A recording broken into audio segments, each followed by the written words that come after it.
Picture this. Spring of 334 BCE. The air along the coast of Asia Minor smells of salt and turned earth.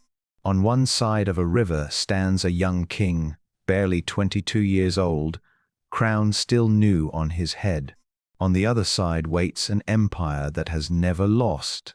Nobody watching that morning could have guessed that within a few violent minutes, history itself would nearly be erased by a single sword strike.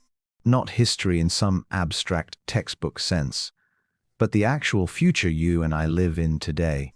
The language spread across the Middle East. The cities that would rise from nothing. The very idea of East meeting West on the same stage. All of it was about to hang on one blow of a blade, on one soldier reacting half a second faster than another. This is the story of how Alexander of Macedon almost never became Alexander the Great. And by the end of this video, you will understand exactly how close the world came to losing him before his legend even started, and why a single decision made in anger and pride sealed the fate of an empire. To understand the tension of that morning, you have to go back 2 years earlier. Alexander's father, Philip II, the man who spent decades forging Macedon into the most feared war machine in the Greek world, was assassinated at his own daughter's wedding, stabbed by one of his own bodyguards in front of hundreds of witnesses. The throne passed suddenly and violently to his son, a young man many outsiders assumed would be untested, unproven, easy to break. Rival states across Greece smelled opportunity in the chaos. They believed a boy king, barely out of his teenage years, could be pushed aside or crushed before he ever grew into his father's shadow. They were wrong, and they learned it violently and immediately. When the city of Thebes rose against him in open rebellion, Alexander did not simply defeat it. He erased it from the map, house by house, as a warning to anyone else who doubted him. The message rippled across the Greek world in a matter of weeks. This king was not soft. This king was not a placeholder. This king was dangerous, and he intended to prove it again. But Thebes was only a preview, a warm-up act. The real test, the one that would define whether Alexander was merely a capable ruler holding his fathers together, or something the ancient world had genuinely never seen before, was waiting across the sea, inside an empire so vast it barely seemed real to the people who lived under Macedonian rule. The Persian Empire in 334 BCE, from the Aegean coast of modern Turkey all the way to the mountains of India, an unbroken chain of provinces, satraps, and armies larger than anything Greece had ever fielded. More wealth, more land, more soldiers than any power on earth at that moment in history. To attack it was, by any rational military calculation available at the time, an act of near suicidal ambition. And yet Alexander crossed the Hellespont anyway, with roughly 35,000 men behind him, a number that looked almost laughably small against the resources of the empire he was about to provoke. As his ships touched the Asian shore, Alexander did something theatrical and deliberate. He hurled a spear into the sand and declared he would take Asia as spear won land, a gift from the gods to whoever proved strong enough to seize it with their own hands. It was theater, yes, calculated for the men watching him, but it was also a promise he fully intended to keep, and everyone in that landing party understood the weight behind the gesture.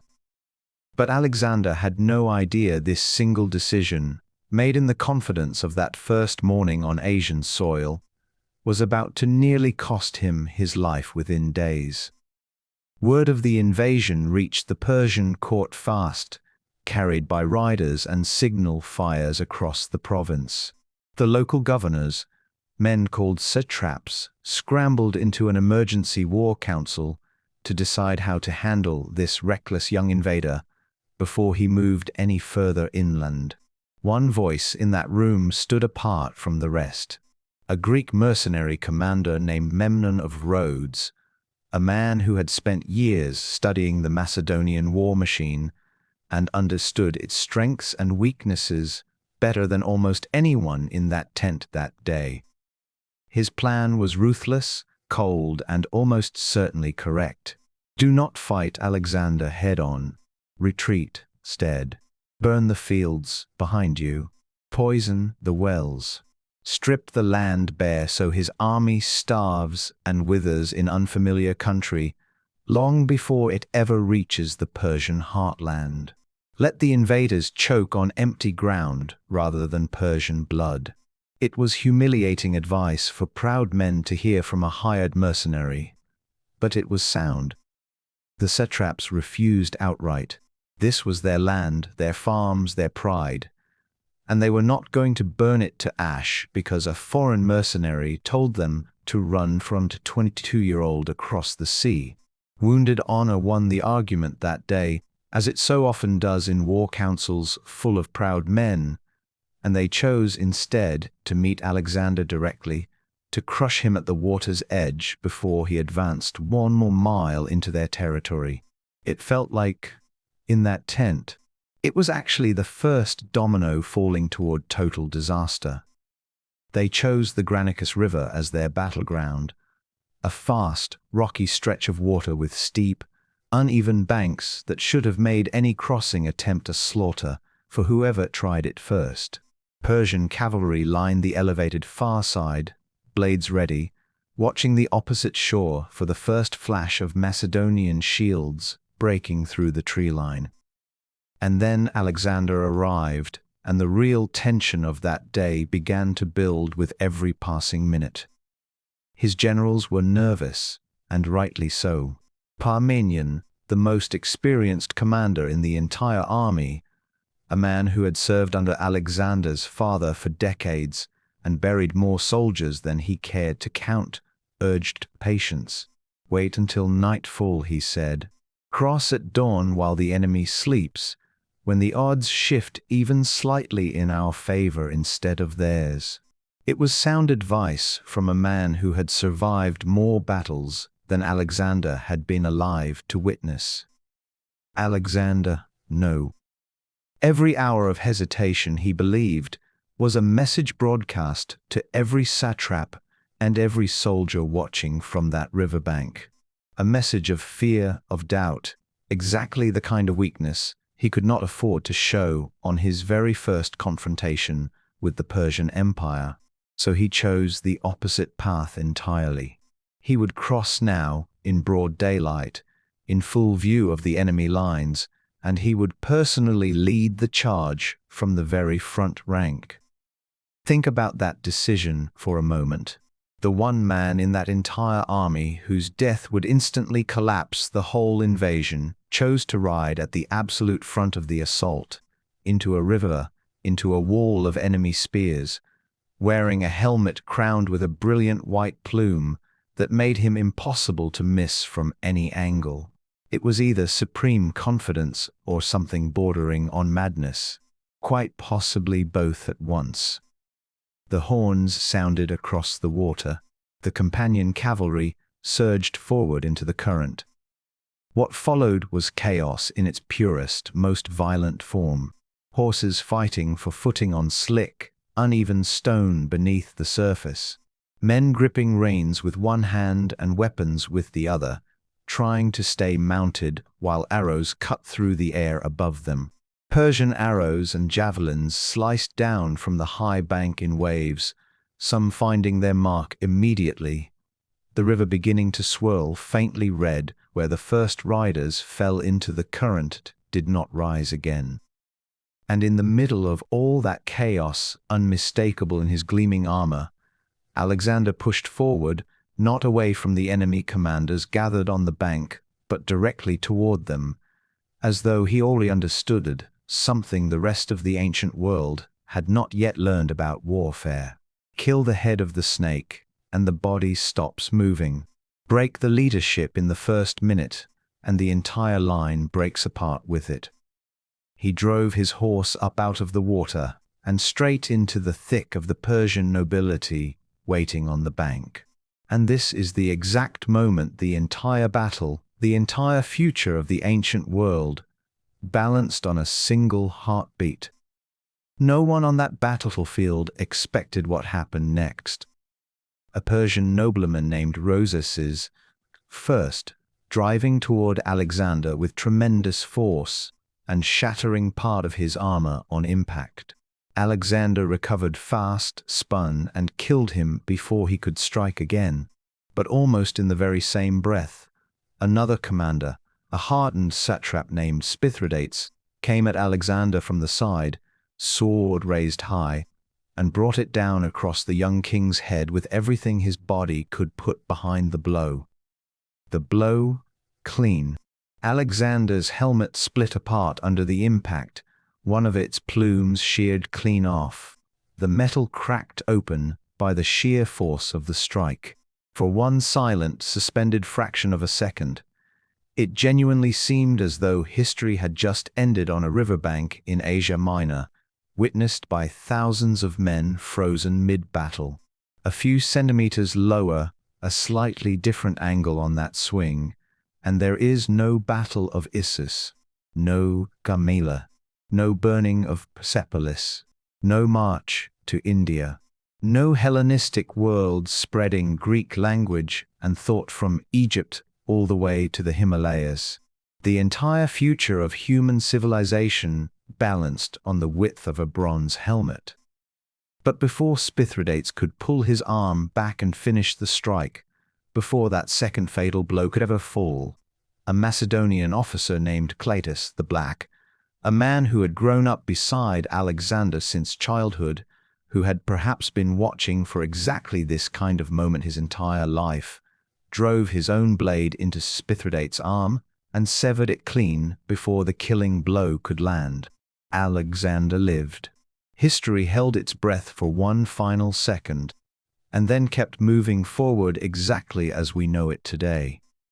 One heartbeat slower from Cleitus that morning, 1 inch lower from that Persian blade, and the name Alexander the Great simply does not exist in any language, in any history book, in any human memory anywhere on earth. He would have been a footnote, a promising boy king who died young and reckless on a foreign riverbank, exactly as his enemies had hoped and expected all along.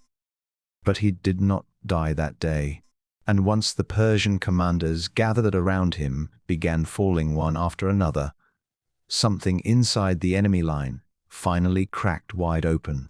Cavalry is a strange, fragile kind of force in ancient warfare. It thrives entirely on momentum and confidence, and it collapses almost as fast when its leaders start dropping around it in plain sight. One by one, the Persian nobles who had gathered that morning to crush the young invader were cut down in the chaos of close quarters fighting, and as their bodies fell, the resolve of their entire army fell with them into the mud and the water. What had been a disciplined, confident wall of horsemen just minutes earlier broke completely into panic, riders wheeling their horses around and fleeing rather than face a king who seemingly could not be killed no matter what was thrown at him. The Persian cavalry scattered across the field, and for a moment it looked like a clean, quick, almost merciful victory for Alexander's exhausted men. But there was still a second army waiting on that field that day, and what happened next revealed a far colder, harder side of the young conqueror than anyone had seen from him yet. Roughly 20,000 Greek mercenaries had been fighting on the Persian side that morning, professional soldiers hired and paid in coin, loyal to whoever signed their contract rather than any particular flag or homeland. As the Persian cavalry fled in chaos around them, these mercenaries did something unexpected and, in hindsight, quite brave. They did not run with the rest. They held their formation tight, and they asked for terms, hoping that as fellow Greeks facing a fellow Greek commander, they might be shown mercy and allowed to simply walk away from the field. Alexander refused without hesitation. To him, these men were not simply enemy soldiers who happened to be on the wrong side of a battle line.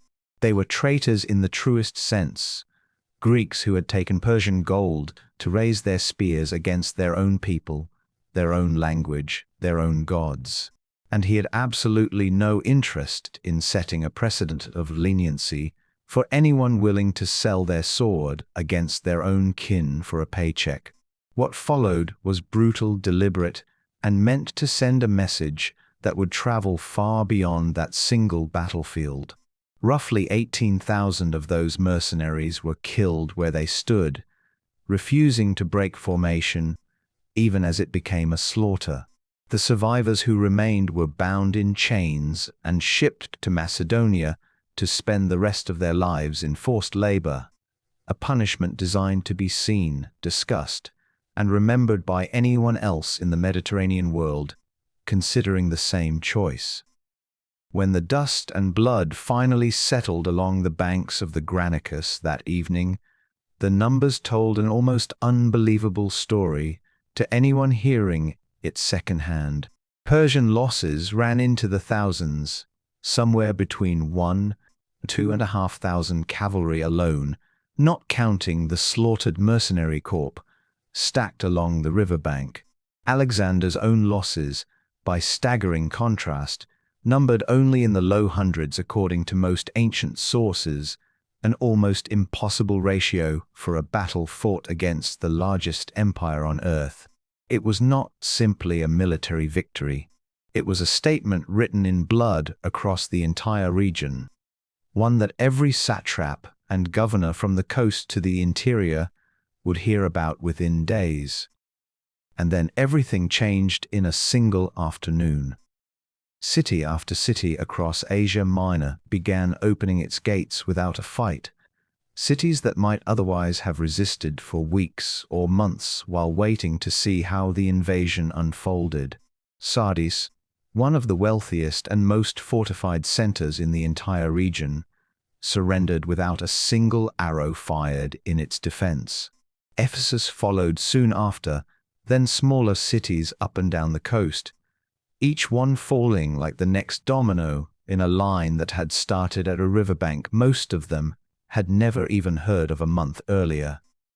The psychological weight of Granicus did as much work in the weeks that followed as the actual battle itself had done in a single morning, because now every governor and every garrison commander in the region understood something genuinely chilling about the young king marching toward them. This was not simply a lucky invader who had caught the Persians off guard. He had bled for his crown in the most literal, visible way possible, standing at the very front of the charge, taking a full blade strike to the skull, and surviving anyway in front of thousands of witnesses on both sides of the river. Few men, then or now, are willing to bet everything against someone who seems to walk straight through death and come out the other side untouched.